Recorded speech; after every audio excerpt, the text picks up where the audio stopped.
किसान आंदोलन की तर्ज पर विकसित करना होगा मजदूरों का आंदोलन। मजदूरों को संगठित करने के लिए जाति और धर्म के कुचक्र से रखना होगा दूर। नई पूंजीवादी औद्योगिक नीति से मजदूरों को करना होगा अवगत। सरकार 44 श्रम कानून को खत्म कर मजदूरों को बनाना चाहती है ठेका मजदूर, कंपनी मालिकों का आर्थिक रूप से गुलाम। सरकार की श्रम नीति में बदलाव के बाद मजदूरों पर थोपी जा रही 4 श्रम संहिताएं मजदूरों के संगठित होने पर लगाएगी रोक। बिना कंपनी के मालिक की अनुमति के बिना प्रदर्शन किया तो मजदूरों के खिलाफ होगा मुकदमा दर्ज, मजदूर जाएंगे जेल। ये जानकारी कॉमरेड बेअंत सिंह ने डी न्यूज सुपरफास्ट समाचार चैनल को खम्मम में विशेष भेंट के दौरान दी। उन्होंने कहा कि किसान आंदोलन की तर्ज पर मजदूर आंदोलन को विकसित करने के लिए सबसे पहले मजदूर को उनके अधिकारों के प्रति सजग करना होगा। जो आज राजनीतिक दल धार्मिक राष्ट्रवाद का एजेंडा लेकर मजदूरों के बीच में आ रहे हैं, वे मजदूरों को बांटने का काम कर रहे हैं। इसलिए मजदूरों को सैद्धांतिक रूप से संगठित करने की आवश्यकता है। ये काम वामपंथी दलों को करना चाहिए जो अपनी जिम्मेदारी निभाने में नाकाम साबित हो रहे हैं। श्री सिंह ने एक सवाल के जवाब में कहा कि आज सभी वामपंथी दलों को एक मंच पर आने की जरूरत है। जब तक वामपंथी दल और ट्रेड यूनियन संगठित होकर एक मंच पर नहीं आएंगे तब तक बदलाव संभव नहीं है। और क्या कहा कॉमरेड बेअंत सिंह ने, आइए देखते हैं राकेश रागी के साथ हुई वार्ता की पूरी रिपोर्ट। साथ हैं कॉमरेड बेअंत सिंह। हम उनसे जानेंगे कि जो मजदूर आंदोलन हाशिए पर पहुंच गया है उसे जो है पुनर्जीवित कैसे किया जा सकता है। क्या संयुक्त किसान मोर्चा की तर्ज पर किसान आंदोलन को भी संगठित किया जा सकता है। हम इन मुद्दों पर उनसे आज चर्चा करेंगे। Comrade, thank you. एक वर्ष पहले जिस तरीके से किसान आंदोलन विकसित हुआ, आज मजदूर आंदोलन की स्थिति बहुत खराब है। क्या मजदूर आंदोलन को संगठित किया जा सकता है? देखिए, जो किसान आंदोलन, जो मैं उसको बोलता हूँ ऐतिहासिक किसान आंदोलन, दिल्ली के बॉर्डरों पर जो लड़ा गया, जिसकी शुरुआत पंजाब से हुई थी जब बीजेपी 3 कृषि बिल जो लेकर आई थी उसके खिलाफ। उसकी एक हिस्ट्री थी कि उससे पहले भी ऑल इंडिया किसान कोऑर्डिनेशन कमेटी बन चुकी थी, जिसमें 2018 में 19 में और प्रदर्शन भी किए थे अलग अलग जगह पर, और दिल्ली में भी उसने कन्वेंशन की थी और एक प्रदर्शन भी हुआ था। तो ये उसके पीछे एक कोऑर्डिनेशन का और एक किसानों को एक मंच पर इकट्ठा करने के अलग अलग ऑर्गेनाइजेशंस ने वो काम उस पर किया था। तो वो कृषि बिल आने से जो गुस्सा था किसानों का, क्योंकि उसमें से जो 70% मंडी सिस्टम है, एक जो कृषि बिल था जो वो मंडी सिस्टम को बिल्कुल ख़त्म करने का, जिससे प्राइवेट मार्केट में किसानों को धकेलने का था, जैसे अलग अलग देश के हिस्सों में जैसे धकेला जा चुका है। मैं बोलता हूँ 70 से 80%। वो 70% मंडी सिस्टम पंजाब और हरियाणा में है, और मंडी सिस्टम खत्म हो रहा था तो किसानों का गुस्सा फूट गया। उससे जो पीछे एक था कि उससे पहले पंजाब में 32 किसान ऑर्गेनाइजेशन एक साथ मिलकर लड़ रही थी, और 5 महीने वो आंदोलन पहले पंजाब में चला, फिर दिल्ली में आया। तो मैं ये कहना चाहता हूँ कि जैसे आपका जो सवाल है कि किसान एक मंच पर आ सकते हैं, और मजदूरों की जो समस्याएं हैं वो इससे भी कहीं ज़्यादा विकराल हैं। जैसे कि अभी जो रिपोर्ट आ रही है कि हिंदुस्तान में 20 करोड़, अमित बादड़ी ने एक आर्टिकल लिखा पिछले दिनों इंडियन एक्सप्रेस में कि 20 करोड़ जो युवा लोग हैं, जो वर्कफोर्स है, उनके पास काम नहीं है। या उनमें से बड़ा हिस्सा वो है जो अर्ध बेरोजगारी का हिस्सा है। और ऐसे ही कोरोना के बाद जो रिवर्स माइग्रेशन हुआ, उससे 20% जो श्रम करने वाले थे वो वापस शहरों में, उनको काम है जो वो नहीं मिला है। और जैसे कि भारत के प्रधानमंत्री भी बोलते हैं कि हम 80 करोड़ लोगों को 5 साल के लिए मुफ्त राशन और देंगे। इसका मतलब क्या है? इसका मतलब ये है कि जो हिंदुस्तान की आबादी का बड़ा हिस्सा है उसके पास अपना पेट भरने के लिए भी इतना पैसा नहीं जुड़ रहा है कि वो खाना खा सके। तो मजदूर जो संगठन है, जैसे किसान आंदोलन के दौरान, आपको बीच में थोड़ा रोकूंगा। आपने देखा होगा कि 1 वर्ष से चल रहा है कि 44 श्रम संगठनों को खत्म करके 4 श्रम संहिताएं लेबर कोड लेकर आए सरकार लेके आ रही है। तमाम वामपंथी जो ट्रेड यूनियंस हैं उन्होंने मजदूरों का आह्वान किया कि इसका विरोध किया जाए, लेकिन संगठित रूप से जो है आंदोलन नहीं खड़ा हो पा रहा है। तो क्या कारण है जो मजदूर आंदोलन नहीं उतर पा रहे हैं?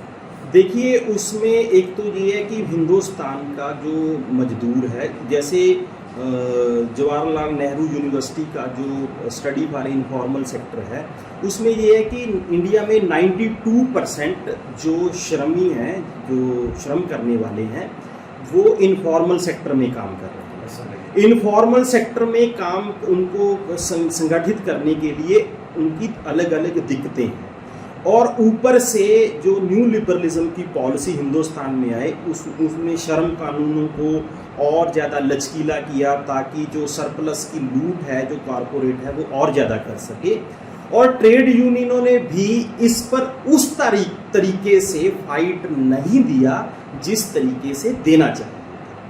और मैं कहता हूँ कि जैसे कि न्यू लिबरलिज्म की पॉलिसी ने हर तरह के लोगों को लूटा है, चाहे वो एम्प्लॉई हो, किसान हो, और उसका सबसे ज़्यादा असर है जो मजदूरों पर पड़ा है। तो मजदूरों में, श्रमियों में काम करने की अब ज़्यादा ज़रूरत है, और जो अलग अलग ट्रेड यूनियंस हैं, चाहे वो इनफॉर्मल सेक्टर में है चाहे वो फॉर्मल सेक्टर में है, उनको एक मंच पर आकर, अगर आपने हिंदुस्तान की देखिए, हिंदुस्तान एक बहुत बड़ा देश है, इसमें जो सो कॉल्ड फेडरल सिस्टम भी है, अलग अलग स्टेट में अलग अलग तरह के समस्याएं हैं, अलग अलग तरह के लोग हैं। तो अगर ऑल इंडिया लेवल पर किसानों का एक मंच बन सकता है, तो ट्रेड यूनियन को जो अलग अलग मजदूर संगठन हैं उनको भी एक मंच पर आकर इस पर आंदोलन करना चाहिए।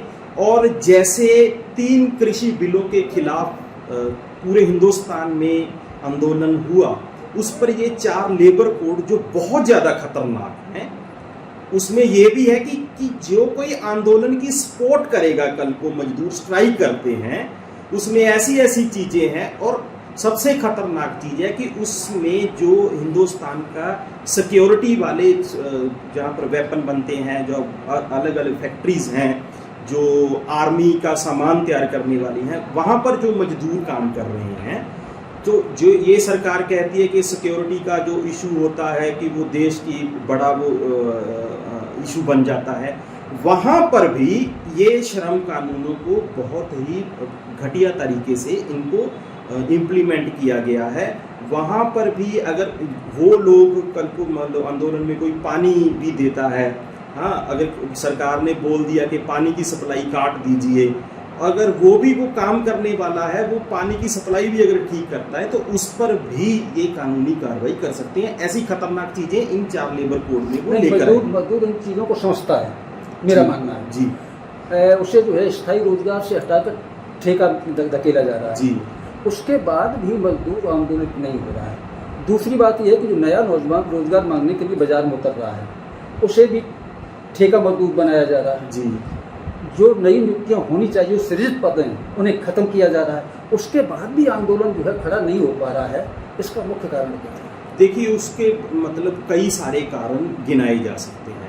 उसका सबसे ज़्यादा जो मेन कारण तो है वो तो है कि उनकी क्लास कॉन्शियसनेस, जो मजदूरों की चेतना है, कोई भी आंदोलन है पहले वो विचार के रूप में लोगों में जाता है, तो उनको जागृत करने के लिए जो भी जितने भी संसाधन हैं, चाहे वो सोशल मीडिया है, चाहे वो पत्रिकाएं हैं, चाहे वो मजदूर संगठन है, जिस तरीके से भी, क्योंकि नई तकनीक आने से चीज़ें बहुत सारी बदल चुकी हैं, उन पर मतलब जो मेन स्ट्रीम मीडिया है, जो अलग अलग धार्मिक संगठन हैं, अलग अलग सोशल संगठन हैं, वो अलग अलग तरीके से उनको बहका रहे हैं।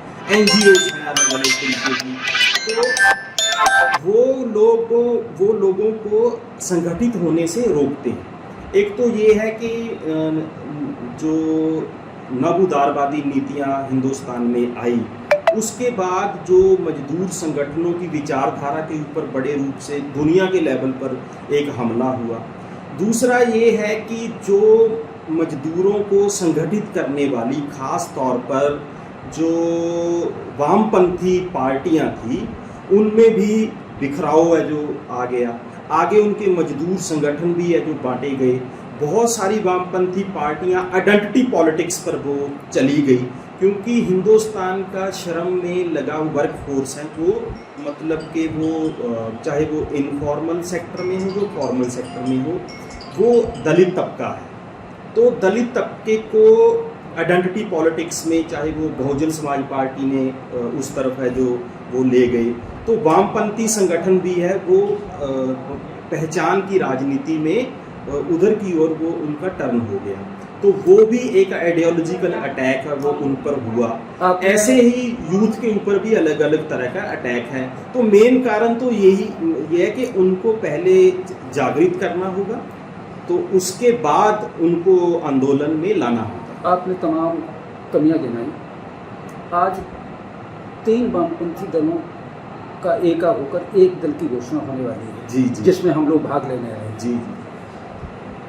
आज हिंदुस्तान में जो पूंजीवादी दल हैं वो अपना गठजोड़ बढ़ाकर और जो सत्ता में पहुंच जाते हैं, और वामपंथी दल अलग अलग खड़े होकर जो है क्रांति की बात करते हैं। तो हम आपसे जो है 4 शब्दों में ये जानना चाहेंगे, एक संदेश चाहेंगे कि आज वामपंथी दलों की क्या जिम्मेदारी बनती, क्या उन्हें भी एक मंच पर नहीं आना चाहिए? देखिए, जैसे कि हिंदुस्तान में स्थिति बन रही है